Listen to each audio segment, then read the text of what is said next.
Choosing a programming language is the most important decision of your life. Once you've chosen your cult, you can never change your opinion, and you will be barrel-stuffing Kool-Aid for the rest of your career. I am stupid, so I need a language that prevents as much foot gunning as possible. Preferably, I need things like immutability, null safety, robust types, exhaustive switch cases, brainless error handling, tooling that holds my hand, and code that's easy to read and write. A lot of modern languages have these features. And since I couldn't pick one, I'm going to build the same application in 10 of them, including Rust, Crystal, Julia, Go, Nim, Zig, Gleam, Dart, Kotlin, and Swift. In the process, you'll learn the trade-offs between each of these languages so that you can make the best choice for your next project. And just for fun, I'm going to give each language a 1 to 5 rating in the categories of tooling, safety, readability, and ergonomics. The first thing we'll do is build a simple TCP server with no dependencies in Go. Go is a language that prides itself on being simple.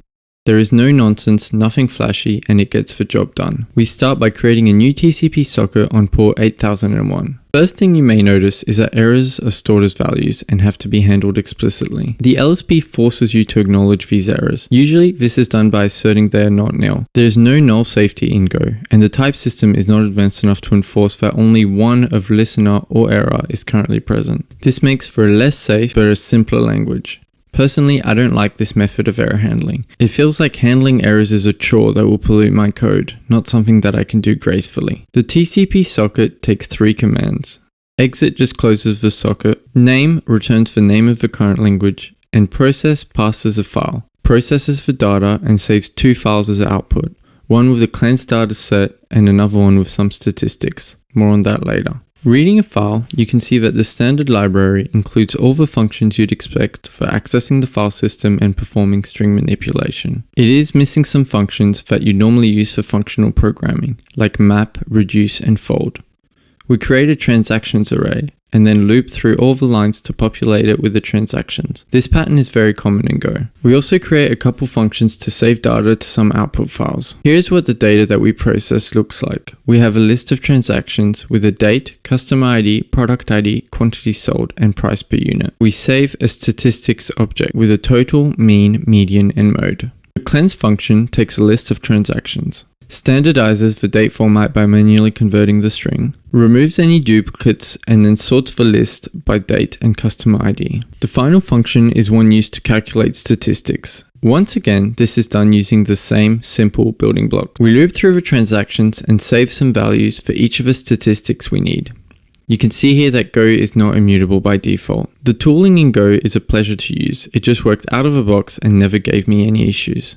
Go is not much fun, but that is by design. It aims to be boring in a good way, and it is a great language for getting stuff done. I gave Go the following scores out of 5 for my chosen categories. I hope that avid Go fans won't have an aneurysm because the language is meant to be mundane. It's not trying to score highly in all of these categories. Crystal is the exact opposite of Go in many ways. It's a little wacky and fun. It's not quite like the other girls, and it's very expressive and succinct. If you've used Ruby, which I haven't, it's kind of like that with type safety and way shittier tooling. Compared to Go, spinning up a TCP server is already more succinct. Too bad it was twice as hard to write because the LSP didn't even work at all. I actually put off finishing Crystal for a long time and ended up doing it last because none of the tooling worked for me. While investigating online, the best solution I could find was people recommending to just use the Ruby toolchain since it works kind of pretty good with Crystal. The code for loading a file is also much shorter. The standard library includes a mapping function so I can just return the transactions directly. This makes the code a lot easier to read and write, and less error prone since we don't need to make mutable variables. If the data is invalid, we throw an error by using the raise keyword. Error handling in Crystal uses unchecked exceptions. This is a big no-no for me because I'm lazy as fuck, and unless the compiler forces me to,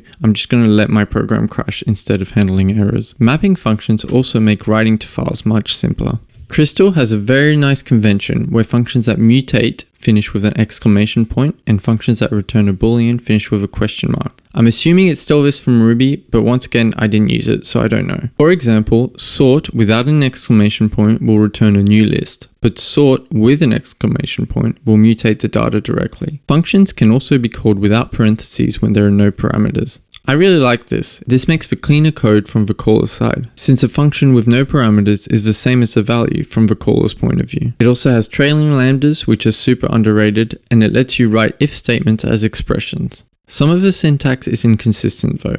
Sometimes you use curly braces, sometimes you have to do end, and most of the times you can just use either. One thing I found very strange is the way private parameters are automatically declared, but if you want something to be public, you have to add the property syntax. Crystal is very strict about whitespace as well, so you must have a whitespace before and after the colon when declaring types. This really made my eyes hurt. Crystal was surprisingly easy to write, even with no syntax highlighting or LSP. It was a nice little language that I enjoyed writing, but it definitely seemed like the type of language where there would be a lot of magic, and where reading code is so hard that you may as well start from scratch whenever you need any new major features. Kind of like Ruby, which I still haven't used. Kotlin is a language that is built to be a successor to Java.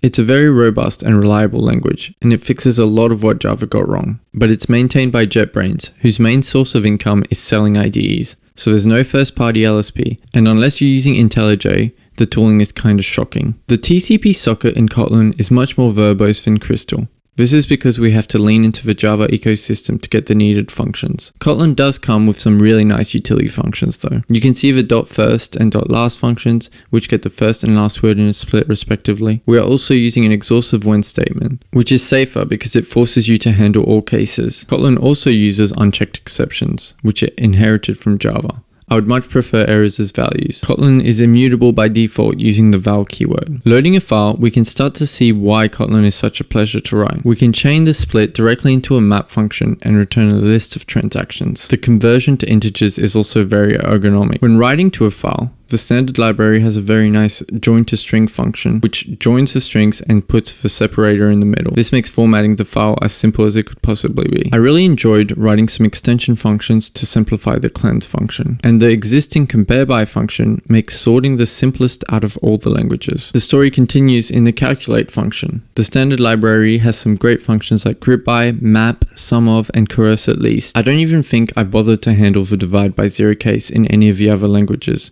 I just did it here because it was so convenient. It is these functions that make Kotlin such a pleasure to write.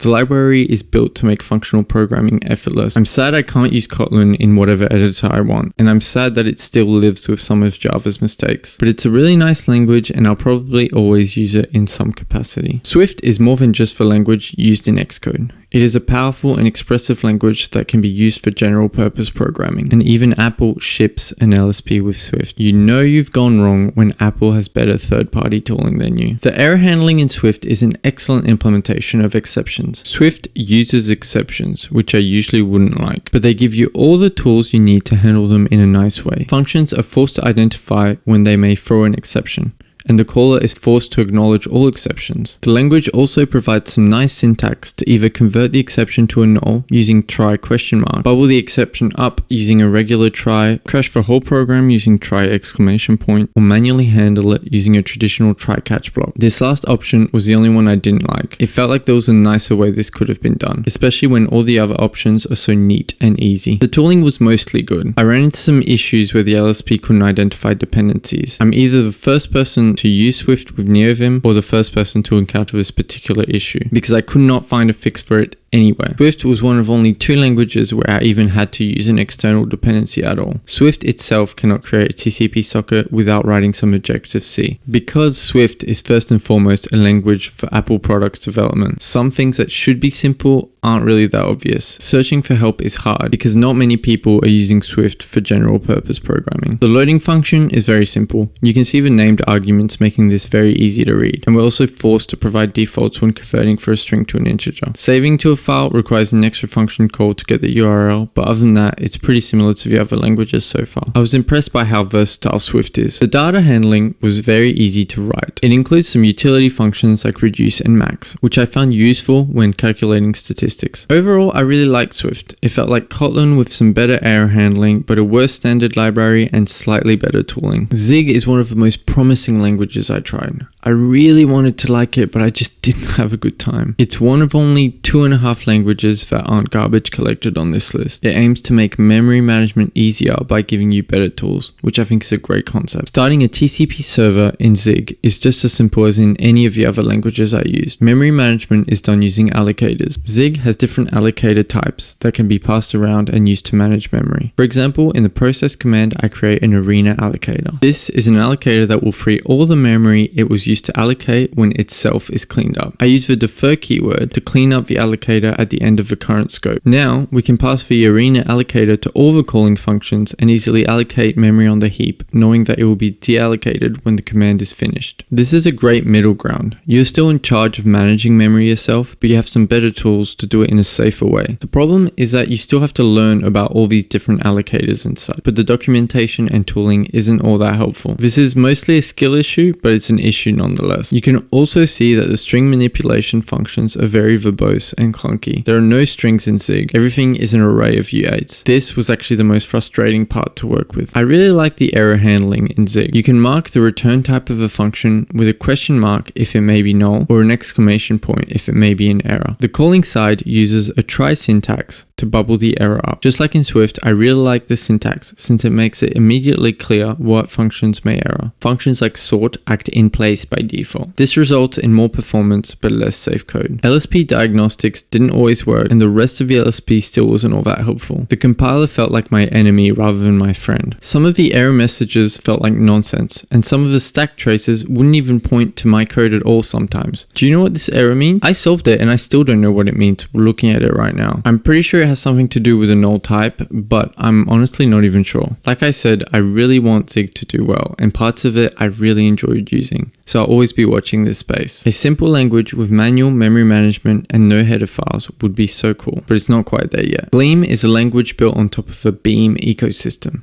It is very opinionated and very functional. Even just spinning up a TCP socket, it's already different. And surprisingly, it felt pretty good to write the handling first and then pipe it into the server. Since Gleam is built on top of an existing ecosystem, the standard library doesn't provide any code for reading files or starting a TCP socket. It is the only language other than Swift where I ended up using external dependencies. Gleam has errors as values, and the error handling is rock solid. It forces you to handle all errors and provides good utility functions for doing so. The problem is that there's multiple ways to handle errors, and you have to know which one is best for your current situation. I know that this isn't the best way to do this, but I could not be bothered figuring out how to do it correctly. It's a skill issue, but it's an issue that doesn't exist in other languages. For example, when loading the file, we use this use backwards arrow syntax to either get the value or return an error. And instead of a regular map, we use a try map, which will return an error if any of the values are an error. This isn't trivial, and it's a new skill to learn, but it feels more correct when you actually do it properly. I also want to mention that Gleam is the only language that forced me to handle an out-of-bounds error when accessing an array. Gleam is by far the most opinionated language I've ever used. For better or worse, it told me what I needed to do, and there was no other option. I asked if I could have an if statement, and Gleam gave me a backhand and told me to stop asking stupid questions, and that I should use something that handles all clauses instead. And when I was looking for a way to find the length of an array, the documentation low-key insulted me and implied that I was a bad programmer and that I probably shouldn't be doing that anyway. And it hurt my feelings. But you know what? When I was done crying, I realized I liked the patterns that it was forcing me into. The code felt cleaner and made more sense. It's a functional language that is really good at doing real-world stuff. Writing algorithms and solving problems is really fun.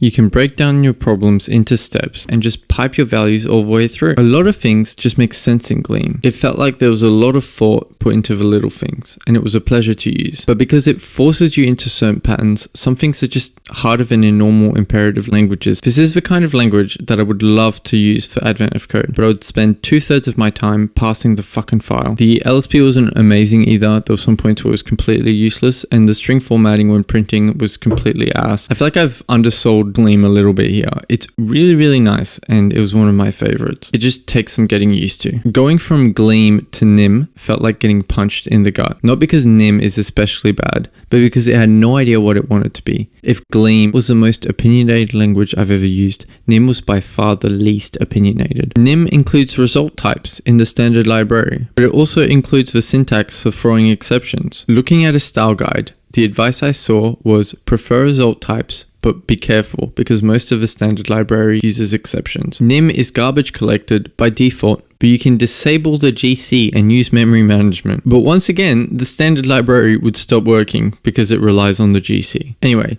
spinning up a TCP socket was very simple, pretty much on par with the other languages. And file manipulation was also very simple. The standard library has some nice functions that can be used to split, map, and join the data. It has immutability, but like I mentioned, its main error handling is unchecked exceptions. I still don't understand who the target audience is for NIM. Is it meant to be a replacement for Python? If it were just a faster Python without a GC, then I'd really see the point. But right now, I just don't see the advantages. I still have to deal with white space, and it's clean and succinct, but I don't know if it's cleaner and more succinct than Python. I'm sure there's a brilliant language in here somewhere. I'm just forced to figure out which bits of it I actually want to use. The tooling and documentation was surprisingly good for such a small language, and it really shows what can be done. But the lack of identity made it feel bland compared to the other modern languages. Dart is mostly known as the language that is used for Flutter, but much like Swift and Kotlin, it can also be used on its own, and it is a very nice language. It's missing some of the newer features, like for example, it isn't immutable by default and it still uses unchecked exceptions, but it's a very solid and simple language. Since it was built for the front end, it uses futures to handle asynchronous code by default.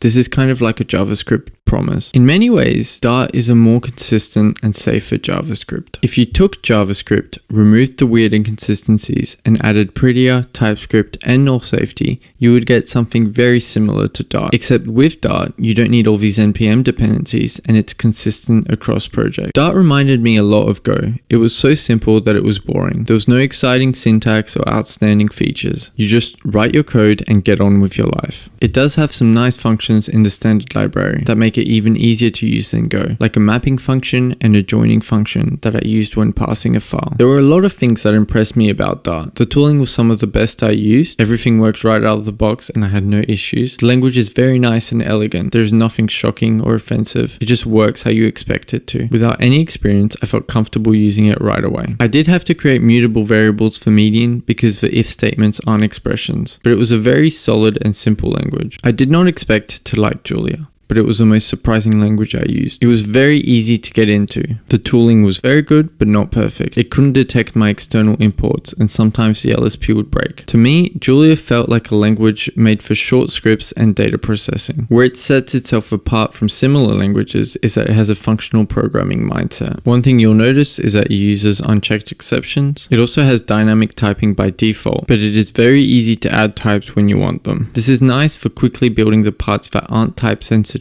but taking the time to type the core data correctly. This does mean that some type-related bugs aren't caught early. For example, I had a runtime exception when converting a string to an integer. Some of the errors are also very unclear. Take a look at this error and tell me what you think it means. It was that I was exporting the transaction type incorrectly, so it couldn't find a function that matched this array of transactions.